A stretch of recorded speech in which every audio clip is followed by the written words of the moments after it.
venons à ce discours qui fait beaucoup parler, le discours de victoire de M. Saint-Pierre Plamondon et les perspectives nouvelles qu'il a dégagées s'il prend le pouvoir. Revoyons ça ensemble. Il y a précisément 1 an dans Terrebonne, on avait exactement le même discours. À savoir que lorsque nos adversaires tentent de faire peur, à l'évidence, c'est tout ce qu'ils ont, là, en laissant croire finalement que c'est pas le moment pour un référendum comme s'il était la semaine prochaine, ben ils sont pas très honnêtes. Et l'engagement de tenir un référendum à un moment qui est intelligent puis qui est choisi sur une fenêtre de 4 ans, il est évidemment très différent. Puis comme je le rappelais hier, ben dans 2, 3, 4 ans, on ne sait pas où seront rendus les États-Unis après des élections. Les raisons structurelles de devenir indépendant et de décider par nous-mêmes, comme le disait Mark Carney, c'est qu'on veut être à table et négocier en fonction de nos intérêts, ne pas être au menu. Le Parti québécois s'engage à tenir une consultation populaire sur l'avenir du Québec. Il n'y a aucun changement de notre position. C'est tout. Toujours? Oui, ça a toujours été ça notre position. Sauf qu'elle-ci, ça va être plus tard que plus tôt.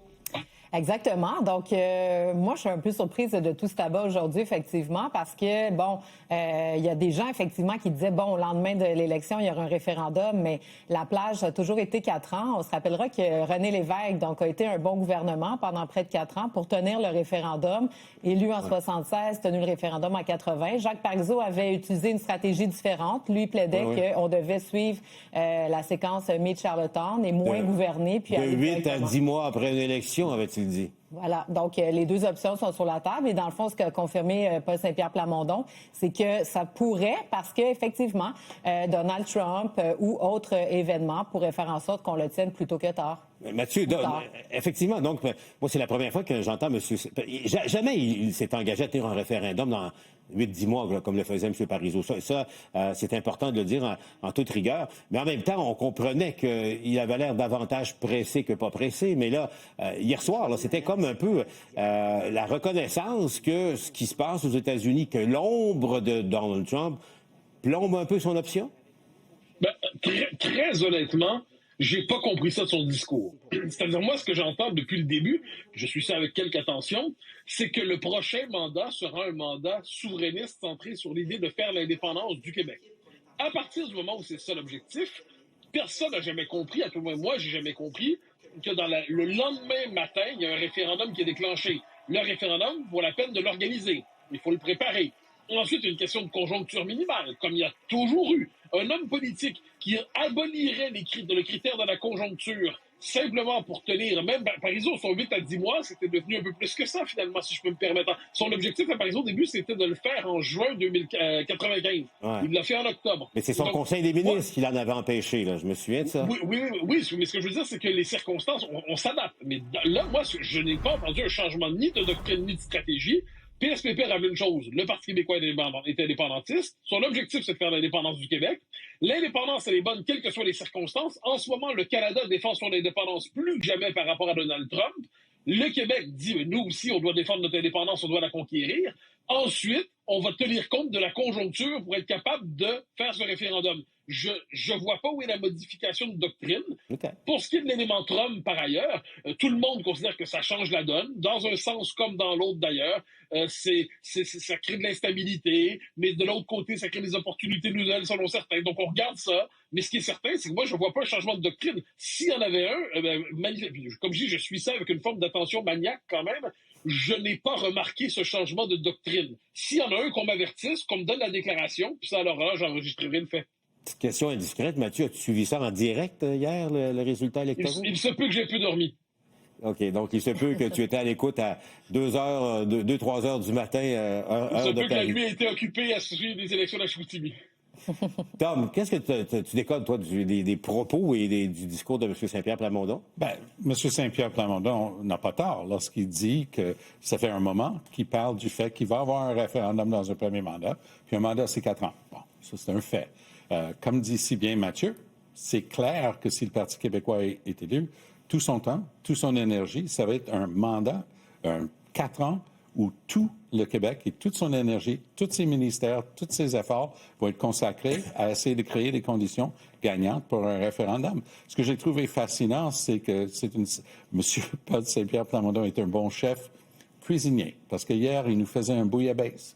dans lequel il mettait une tasse de bon gouvernement, qui était le slogan, rappelons-le, de René Lévesque, pour qu'on oublie le fait qu'il voulait un référendum sur la séparation.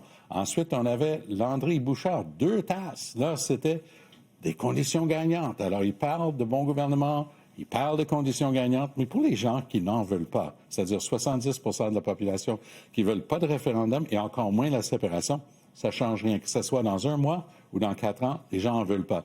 Ce qui retient mon attention des résultats d'hier soir, c'est qu'un peu comme dans Jean Talon, après l'effondrement de la promesse du 3e lien, les gens disaient « Pour qui je peux voter? Pour battre Legault ». Et là, le sort, et en l'occurrence, le choix, est tombé sur le Parti québécois comme le meilleur véhicule pour donner une leçon. Oui. La même chose va se passer avec les fédéralistes. C'est qui mon meilleur véhicule pour dire non à un référendum? Est-ce que ça va être Mme Fréchette et la CAQ? Ça se peut. Est-ce que ça va être M. Milliard et les libéraux? Peut-être, mais c'est vacillant. Quand tu as 9 en dehors de Montréal, 9 hier soir à Chicoutimi, ça augure très mal. Je veux bien qu'il vienne d'arriver. Il faut être faire là-dessus, mais ça augure très, très mal. Là, le gars qu'il faut quand même surveiller, même si je le trouve parfois difficile à suivre, c'est le chef conservateur, M. Durham, qui a réussi 26 Gardez un œil là-dessus, parce que si ces 3 partis-là étaient ensemble, les forces anti-séparatistes avaient plus de votes que les séparatistes hier soir. Mais à chaque fois, à chaque élection partielle, on se dit la question du référendum va plomber le Parti québécois, et c'est 4 en 4. C'est ça, c'est un fait. Une élection partielle, c'est une élection partielle. Exactement. Et on verra pour la suite. Mais je veux juste pour les fins de la discussion, qu'on revienne à l'idée, donc, que M. Saint-Pierre Plamondon tiendrait, s'il est élu, évidemment, un référendum à la fin de son mandat. Parce que là, je vous convie, sortez votre agenda, votre calendrier, tout le monde. Regardons les faits tels qu'ils se présentent au plan politique pour nous. Donc, les prochaines élections auront lieu au Québec, évidemment, au mois d'octobre. Là, on va surveiller les élections américaines. Le départ de Donald Trump, les élections ont lieu le 7 novembre. Mais attention, il est à la Maison-Blanche jusqu'au 20 janvier 2029. Donc, ça nous amène, au plus tôt printemps 2029, automne 2029, ou encore même printemps 2030. Elsie, ça commence à être loin à l'horizon. Oui, mais pourquoi pas? Parce que, je veux dire, tu sais, le Tom, tout à l'heure, reprenait l'argument que Christine Fréchette a utilisé aujourd'hui, de dire, là, ça veut dire que le Parti québécois va être là pendant 4 ans, ils vont pas gouverner, ils vont juste préparer le référendum. Première chose, l'équipe de la CAQ, on pourrait rétorquer qu'il n'y avait pas de référendum à préparer puis qu'ils n'ont pas été capables de gouverner correctement. Donc, un n'empêche pas l'autre et un n'est pas garant du succès de l'autre, si on regarde l'exemple de la CAQ tout récent. Puis l'autre chose, un des meilleurs gouvernements que le Québec a jamais connu, je pense que tout le monde s'entend là-dessus, c'est le gouvernement de René Lévesque qui a fait plein de réformes, qui a transformé le Québec et qui a aussi tenu un référendum. Donc, on est capable de faire les 2 choses en même temps. Puis, la fenêtre pour avoir une consultation au sujet de l'indépendance du Québec, on verra dans ces 4 années-là la fenêtre qui sera la meilleure pour, évidemment, gagner. Le gouvernement Lévesque, c'était 2 mandats. Le premier mandat, je suis d'accord avec elle. C'est ça, mais le référendum a eu lieu dans le premier mandat. Le deuxième mandat, après l'échec du référendum, le Québec était plombé économiquement. On a souffert. C'est la récession.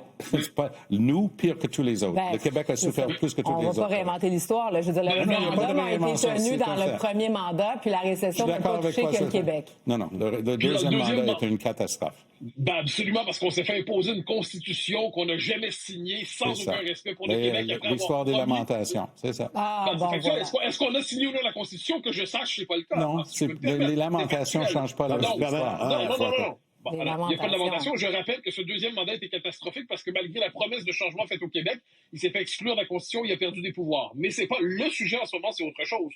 Le sujet, c'est que les indépendantistes, leur objectif dans la vie, il faut le rappeler, c'est pas faire un référendum pour un référendum pour un référendum, c'est de faire l'indépendance du Québec. Dès lors qu'ils sont élus. Là, il y a une question de conjoncture, de circonstances. Donald Trump, si je peux me permettre, n'épuise pas la conjoncture internationale. Donald Trump ne suffit pas à tout expliquer en ce bas monde. Et aux États-Unis, ne l'oublions pas, par ailleurs, au-delà de Trump, le Québec a des alliés, le Québec a des gens qui sont capables d'entendre ses arguments. Donc moi, je ne suis pas de ceux qui pensent que Trump épuise la conjoncture. Pour le reste, moi, ce que je note, on nous dit d'une élection partielle à l'autre, Paul avait tout à fait raison de le dire, on dit le référendum va couler le Parti québécois. que je sache, il réussit à les gagner toutes avec un engagement indépendantiste explicite. Donc moi, ce que je commence, ça devient bizarre. Quand les souverainistes perdent une élection, on dit l'indépendance va mal, mais quand les souverainistes gagnent une élection, on dit ça veut rien dire sur l'indépendance. Donc il y a une forme de faille logique dans cette explication-là. Que je sache, les Québécois sont pas idiots, ils savent pour qui ils votent là-dessus. Puis ensuite, il ne faut pas se tromper, hein. Des souverainistes, il y en a au Parti québécois, mais il y en a à la CAQ, il y en a au Parti conservateur, je conviens qu'il n'y en a pas au Parti libéral, il y en a à Québec solidaire. La coalition du oui est plus large que le seul Parti québécois, ne l'oublions pas non plus.